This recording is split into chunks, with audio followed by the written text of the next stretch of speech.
Audio 2 पुस्तक स्वाधीनता के मंत्रदाता लोकमान्य तिलक। लेखक वेदमूर्ति तपोनिष्ठ पंडित श्री राम शर्मा आचार्य। लोकमान्य तिलक ने उपरोक्त बातों को केवल मुख से ही नहीं कहा, वरन स्थान स्थान घूमकर इनका प्रचार किया और दंगे की भावना को ठंडा किया। फिर भी उनकी आलोचना तत्कालीन वायसराय लॉर्ड डफरिन को बहुत बुरी लगी और सरकारी अधिकारियों ने हर उपाय से उनको बदनाम करने की चेष्टा की, पर नतीजा उल्टा ही निकला। जनता को सरकार पर कभी विश्वास न था, इसीलिए उसके बुराई करने पर लोगों की श्रद्धा भक्ति तिलक महाराज के प्रति और भी बढ़ गई। वास्तव में स्पष्टवादिता और प्रत्येक दशा में अपने सिद्धांत पर दृढ़ता पूर्वक टिके रहना ही महान नेताओं के लक्षण है। जो लोग हवा के साथ रुख बदलते रहते हैं और थोड़े से लाभ की खातिर एक पक्ष को त्याग कर दूसरे में घुसते रहते हैं, उनका सार्वजनिक जीवन अधिक समय तक नहीं टिक सकता और शीघ्र ही जनता की निगाह से गिर जाते हैं। हमको इस सिद्धांत का पालन केवल राजनीति में ही नहीं करना चाहिए, वरन समाज, धर्म, व्यक्तिगत व्यवहार सर्वत्र इसका ध्यान रखना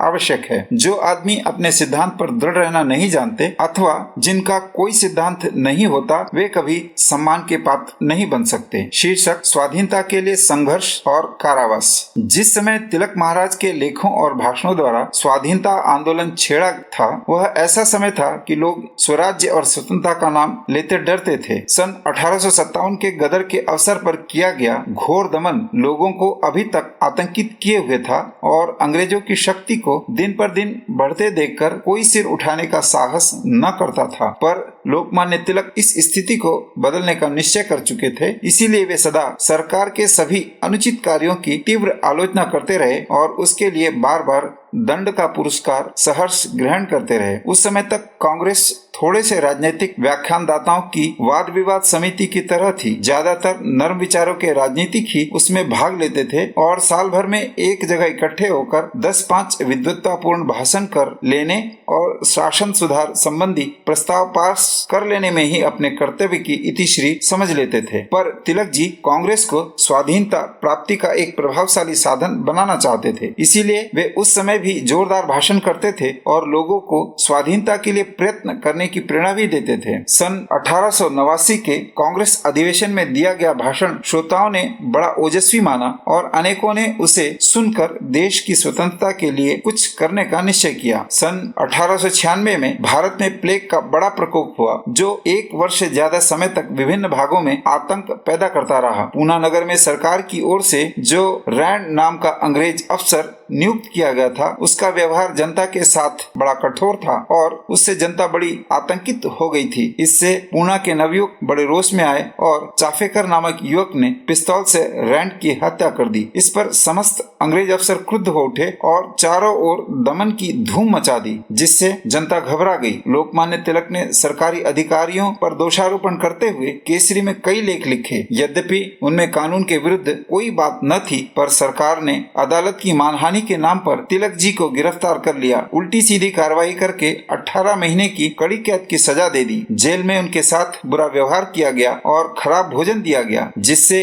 वे बीमार पड़ गए। जब यह समाचार चारों तरफ फैला तो भारतीय जनता ही नहीं, इंग्लैंड के अनेक प्रसिद्ध पुरुष सरकारी नीति की निंदा करने लगे। Max Muller, sir William Hunter, William Kane और दादा भाई नौरोजी आदि प्रसिद्ध विद्वानों और नेताओं ने इंग्लैंड के उच्च अधिकारियों को बतलाया कि तिलक जैसे महान विद्वान के साथ इस प्रकार का व्यवहार किया जाना ब्रिटिश शासन के लिए कलंक की बात होगी। इन सज्जनों के सम्मिलित प्रयत्न से अंत में तिलक जी को 1 वर्ष बाद रिहा कर दिया गया। जेल से छूटने पर जनता ने उनका जैसा स्वागत किया, उसकी मिसाल उस समय तक कभी देखने नहीं आई थी। एक प्रकार से तिलक महाराज ने स्वयं कष्ट सहकर जेल को भी पवित्र कर दिया, जिसके फलस्वरूप आगे चलकर देश सेवा का व्रत धारण करने वालों ने जेलों का भय ही त्याग दिया। जेल की सजा, जो अभी तक अधिकांश में चोर, डाकुओं या अन्य नीच कार्यों के करने वालों तक ही सीमित थी, सेवा, परोपकार और अन्याय के विरुद्ध संघर्ष की प्रतीक बन गई। समाचार पत्रों में जेल खाने का नाम कृष्ण जन्म मंदिर लिखा जाने लगा। जहां लोग गिरफ्तारी और जेल भेजे जाने को निंदा और लज्जा की बात मानते थे, वहां तिलक महाराज की जेल यात्रा के पश्चात उसे सम्मान और जन सेवा का प्रमाण माना जाने लगा। लगा, शीर्षक कांग्रेस में गर्म दल की स्थापना। जैसा हम ऊपर कह चुके हैं, भारतीय राष्ट्रीय कांग्रेस की स्थापना सरकार के सामने जनता की छोटी बड़ी शिकायतें उपस्थित करने और सामान्य शासन संबंधी सुधारों का प्रस्ताव पास करके उन्हें सरकार की सेवा में भेजने के उद्देश्य से की गई थी। उसमें कई अंग्रेजों और राजभक्त सज्जनों ने भी भाग लिया था। केवल लोकमान्य तिलक जैसे स्वाधीनता प्रेमी नेता ही कभी कभी उसमें गर्म भाषण सुना देते थे। पर सन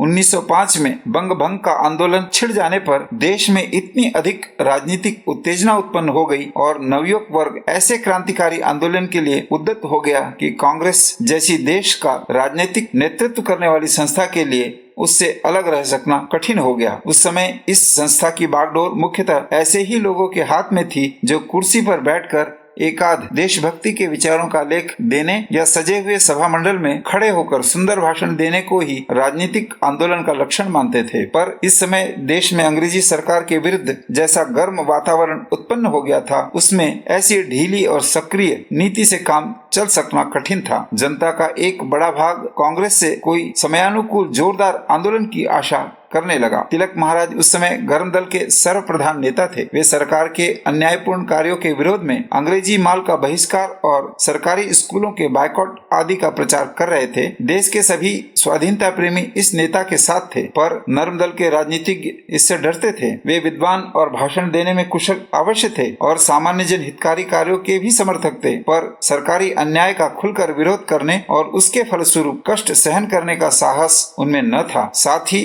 वे अपने नेता पद को भी छोड़ना नहीं चाहते थे। इससे दोनों दलों में बनारस कांग्रेस 1905 से ही तनातनी होने लग गई थी। सन 1906 का कांग्रेस अधिवेशन कलकत्ता में हुआ और उसके अध्यक्ष वयोवृद्ध नेता दादा भाई नौरोजी बनाए गए, जिनको सभी दलों के व्यक्ति सम्मान की दृष्टि से देखते थे। उन्होंने अपने भाषण में कांग्रेस का लक्ष्य स्वराज्य प्राप्त करना घोषित किया, जो उस समय एक बड़ी बात मानी गई। इसका अर्थ नर्म दल वालों ने औपनिवेशिक शासन के अधिकार समझ लिया और गर्म दल वालों ने पूर्ण स्वाधीनता की भावना से इसे ग्रहण किया। पर यह मतभेद उन लोगों के भीतर ही बना रहा। दादा भाई के प्रभाव से उनके सामने कोई अधिक बोल न सका। पर 1907 की सूरत कांग्रेस में यह मतभेद बड़े उग्र रूप में प्रकट हुआ। तिलक महाराज वहां पहले से ही पहुंच गए थे। वे भाषण देकर और अपने अनुयायियों से बात करके अनुकूल वातावरण तैयार कर रहे थे। कांग्रेस के खुले अधिवेशन में उनकी नर्मदल के नेताओं से टक्कर हुई और बात यहाँ तक बढ़ी कि मारपीट और कुर्सियां फेंक कर मारने की नौबत आ गई। इस पर उस दिन का अधिवेशन भंग हो गया। दूसरे दिन नर्मदल वालों ने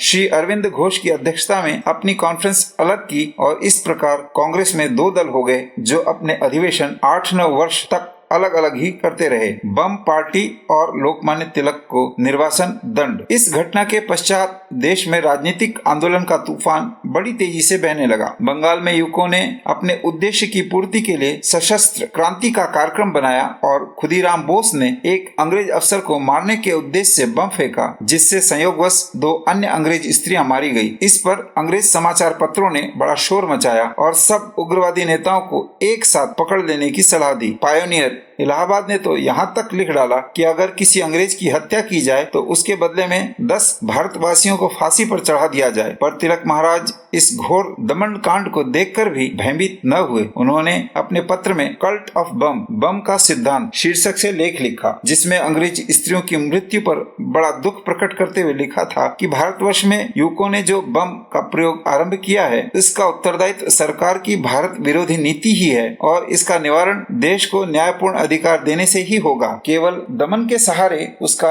रोका जा सकना कठिन है। बम चलाना यद्यपि बहुत बुरा काम है, तथापि इसके मूल में सरकार की दमन नीति ही काम कर रही है। सरकार की इस गलत नीति के कारण ही बम का आविर्भाव हुआ है। सरकार ने इन लेखों के आधार पर ही तिलक जी को गिरफ्तार कर लिया और मनमाने ढंग से मुकदमा चलाकर 6 वर्ष की सजा दे दी। उस समय तिलक महाराज की आयु 52 वर्ष की थी और उनका स्वास्थ्य भी कमजोर पड़ गया था, पर उन्होंने इस दंड को सहर्ष स्वीकार किया और बड़े साहस के साथ थोड़े से शब्दों में ही यह प्रकट कर दिया कि सरकार का यह कार्य बिल्कुल अन्यायपूर्ण है। वह इस प्रकार दंड देकर आंदोलन को कुचल देना चाहती है, पर इससे तो वह उल्टा बढ़ेगा ही। उनके उस बयान का सारांश उसी समय किसी कवि ने इस प्रकार प्रकट किया था: मुझे आज यद्यपि जूरी ने अपराधी ठहराया है, तो भी मेरे मन में मुझको निर्दोषी बतलाया है। ईश्वर का संकेत मनोगत दिखलाई यह मुझे पड़े, मेरे संकट सहने ही से इस हलचल का तेज बढ़े। सरकार ने लोकमान्य तिलक को भारतीय जेलों में रखना भी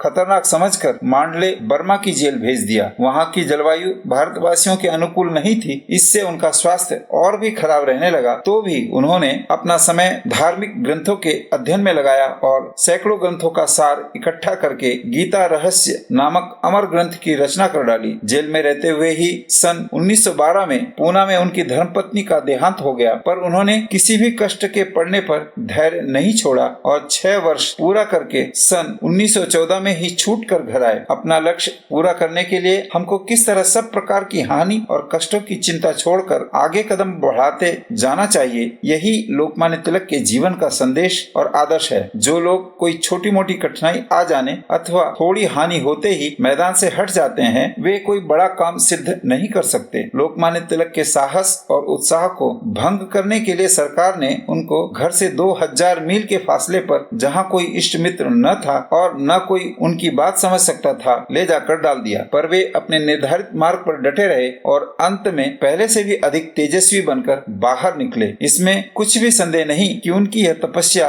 भारतवर्ष को स्वाधीनता प्रदान कराने में बहुत लाभदायक सिद्ध हुई। यदि हम कोई बड़ा काम करने की अभिलाषा रखते हैं तो निश्चय ही वह तपस्या और कष्ट सहन के बिना संभव नहीं हो सकता। शीर्षक होम रूल स्वराज आंदोलन। सरकार का तो ख्याल था कि तिलक महाराज को इतनी लंबी और देश निष्कासन की सजा देने से उनका साहस टूट जाएगा और उनके पीछे से उनका संगठन तथा पत्र आदि समाप्त हो जाएंगे, पर परिणाम उल्टा निकला। यद्यपि मांडले की जेल में रहने से लोकमान्य का स्वास्थ्य अवश्य कुछ खराब हो गया था, पर उनके साहस में किसी प्रकार का अंतर नहीं पड़ा था। स्वदेश लौटने के कुछ सप्ताह बाद ही उन्होंने अपना कार्य फिर आरंभ किया और श्रीमती एनी बेसेंट के साथ मिलकर होम रूल आंदोलन ऐसे जोर से चलाया कि चारों तरफ एक नई जागृति और हलचल उत्पन्न हो गई। श्रीमती बेसेंट स्वयं बहुत बड़ी व्याख्यानदाता और प्रचार कार्य में निपुण थी। लोकमान्य तिलक का सहयोग पाकर उनका कार्य दिन दुना बढ़ने लगा और शीघ्र ही देश के समस्त बड़े नगरों में होम रूल लीग की स्थापना हो गई और जनता बहुत बड़ी संख्या में इस आंदोलन में भाग लेने लगी। इधर लोकमान्य भी जगह जगह अपना दौरा करके तथा भाषण देकर लोगों को स्वराज्य प्राप्त करने की प्रेरणा दे रहे थे। 1916 में बम्बई में उन्होंने अनेक भाषण देकर जनता में काफी जागृति उत्पन्न की। इस पर बम्बई सरकार ने उनसे 40,000 की जमानत मांगकर उनके काम में पुनः अड़ंगा लगाना चाहा, पर जब यह मामला मजिस्ट्रेट के सामने पेश हुआ तो उसने सरकारी आज्ञा को अवैध घोषित कर दिया। फिर जब वे इस कार्य के लिए दिल्ली और पंजाब में लगे तो वहां की सरकार ने उनका प्रवेश अपने यहाँ रोक दिया। इसी समय पर वेलेंटाइन शिरोल नामक भारत में एक पेंशन याफ्ता अंग्रेज अधिकारी ने इंडियन ऑनेस्ट भारत में